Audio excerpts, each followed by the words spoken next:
historia se remonta al 2016, que fue cuando terminé la especialidad, la residencia de medicina interna. Más o menos terminamos a finales de febrero. Ventajas, mi universidad, UNAM, nos entregaba el título si habías hecho las cosas bien, es decir, tu tesis y los exámenes habías pasado y todo. El día que te graduabas te daba tu título. Entonces ya teniendo el título podías irte a Ciudad de México a buscar tu cédula, es decir, a tramitarla más rápido, y también el sueño dorado de muchos médicos en aquel entonces, ir a buscar una plaza del IMSS. Hacían en marzo de ese mismo año como una convocatoria a nivel nacional donde todos los médicos iban a las instalaciones del, no me acuerdo si era el sindicato, el IMSS, o era un lugar donde podían juntar a varias gente de ahí del instituto y repartían plazas para médicos, obviamente pues era lo que a mí me interesaba, ¿no? Y por una plaza en distintos lugares del país. Había, desde que llegabas, tú sabías pues que yo no pertenecías al IMSS, por ejemplo, yo hice mi internado en la Secretaría de Salud, el Servicio Social y toda la especialidad fue en la Secretaría de Salud. Entonces yo era ajeno a todos los temas del IMSS.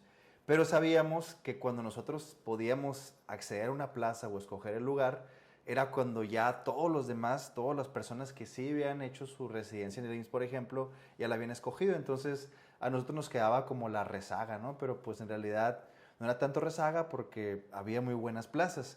Eso sí, por ejemplo, si tú estudiaste medicina, hiciste una especialidad por el IMSS y tenías un familiar que estuviera trabajando activo en el IMSS, sin importar otra cosa, el primer día tú podías escoger tu plaza. Entonces, pues ellos eran los que se llevaban las mejores plazas. Aunque para ellos las mejores plazas eran pues tal vez lo más cerca del centro del país, ¿no? Después, los demás días, los días consecutivos de la convocatoria, los médicos que habían hecho su especialidad en el IMSS, por promedio ya empezaban a escoger, ¿no? Pero los que mandaban eran, si tú tenías tu título del IMSS, por decir así, ¿no? Habías hecho tu residencia en el IMSS y tenías un familiar en activo, tenías el beneficio de escoger tu lugar de trabajo desde el primer día.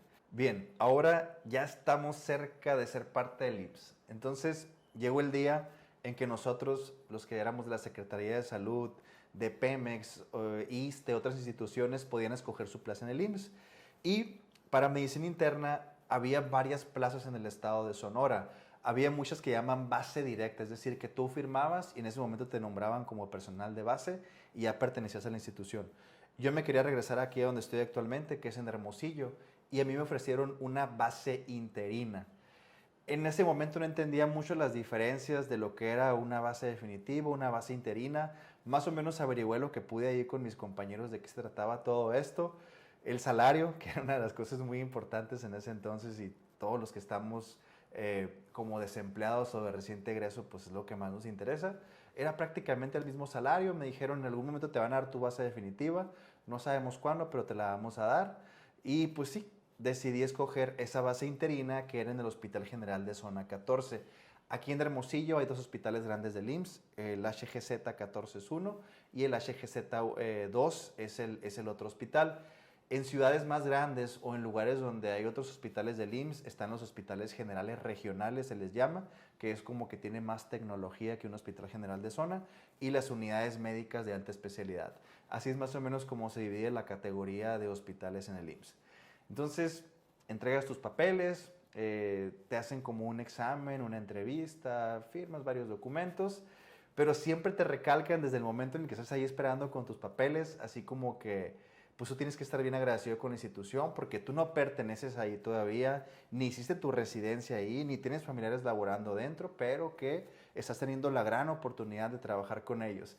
Había varias personas que nos daban pláticas y al final de eso el mensaje de todos ellos era parecido así de que tú nos necesitas para trabajar, pero pues no eres indispensable para nosotros, ¿no? Era lo que yo sentía con el mensaje que nos daban siempre al final de alguna plática o de alguna presentación del personal y todo eso.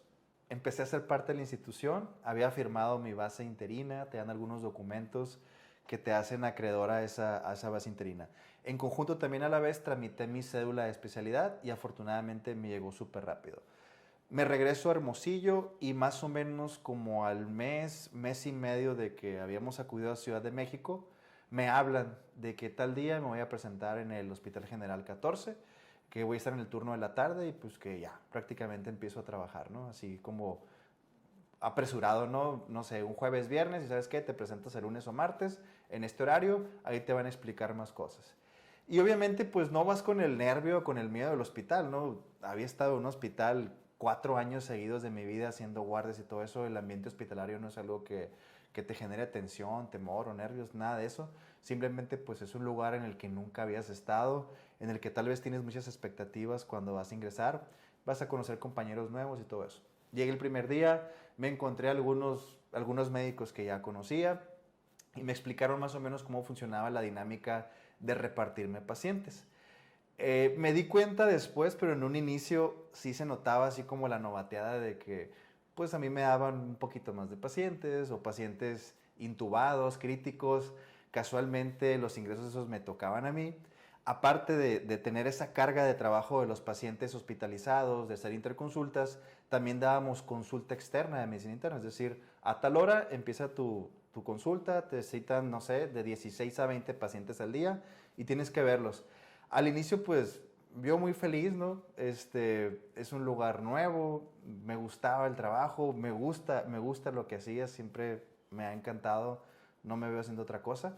Entonces llegaba, pasaba visita a mis pacientes hospitalizados, revisaba el expediente, revisaba al paciente, hacíamos cambios en las indicaciones, teníamos residentes a cargo, es decir, teníamos médicos en formación para ser internistas, a los cuales pues les teníamos que dar como un tipo clase, ya si nosotros queríamos, ¿no? Explicarles más a detalle la situación del paciente, tratar de enseñarles algo pues de lo que nosotros ya teníamos aprendido o el camino que habíamos recorrido.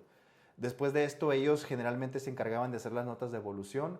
A mí me gustaba hacer las notas de evolución de mis pacientes críticos o mis pacientes intubados. Me iba a la consulta y las primeras semanas me quedaba el tiempo justito así. Mi hora de entrada era a las 2 de la tarde y mi salida a las 8:30 de la noche. Y así, me quedaba justo el tiempo para ir a checar mi salida y así como que, terminé mis pendientes apenitas, ¿no?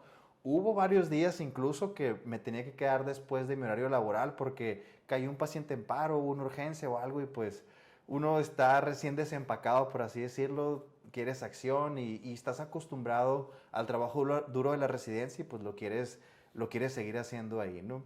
Así era como funcionaban más o menos mis días. Decían que los pacientes se asignaban al azar, que iban por cada médico, pero me di cuenta que como al principio sí te cargan un poquito la mano, pues. Mi horario durante esta base definitiva era de 2 de la tarde a 8:30 de la noche, eso no cambió.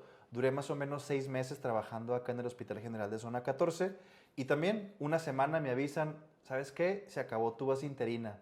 Y yo primero así me saqué de onda, me asusté, dije, que hice mal, me van a correr, pero no, era que ya me había llegado mi base definitiva. Y mi base definitiva fue cambiarme de hospital, era moverme al Hospital General de Zona 2 o el Hospital IMSS como más viejito de aquí de nuestra ciudad. Ya que llegué ahí, vi que la situación era un poco diferente. Primero que nada, no tenía que dar consulta en la tarde. Es decir, tenía ciertos pacientes asignados a mi cargo que llegaban a hospitalización. También había mucho paciente intubado, crítico, etcétera. Y salían muchas interconsultas, es decir, pedían valoraciones preoperatorias o se puso mal un paciente de ortopedia, cirugía, urología, etcétera. Nos pedían interconsultas durante el turno de la tarde y yo las tenía que hacer. Pero lo más importante era que esos 16 a 20 pacientes extras de la consulta acá ya no existían en este hospital. O sea, había otros médicos solamente destinados al área de consulta. Entonces, eso la verdad, pues sí relajó un poquito la situación del trabajo. Siempre había trabajo, afortunadamente, pero ya no tenía tanta carga laboral, ni tenía que estar así apurado en la consulta para decir, tengo el tiempo medido, tengo que checar mi salida, ya me tengo que ir. Estaba un poquito más relajado esta cuestión. ¿Cuánto gana un médico del IMSS? Se divide en dos categorías, médico familiar y médico no familiar. El médico familiar es el médico generalmente que está en las unidades de salud más cercana, que ve consulta de medicina familiar, literalmente. Son médicos, perdón, que no ven paciente hospitalizado, solamente ven la consulta, niños, mujeres, embarazadas, todos los rangos de edad, es lo que abarca un médico familiar. La otra categoría de médicos y que había una diferencia con el salario es el médico no familiar. Por ejemplo, un radiólogo, un internista, un cirujano, un neurocirujano, ortopedista, etcétera, todos ganan igual si son de la categoría de médico no familiar.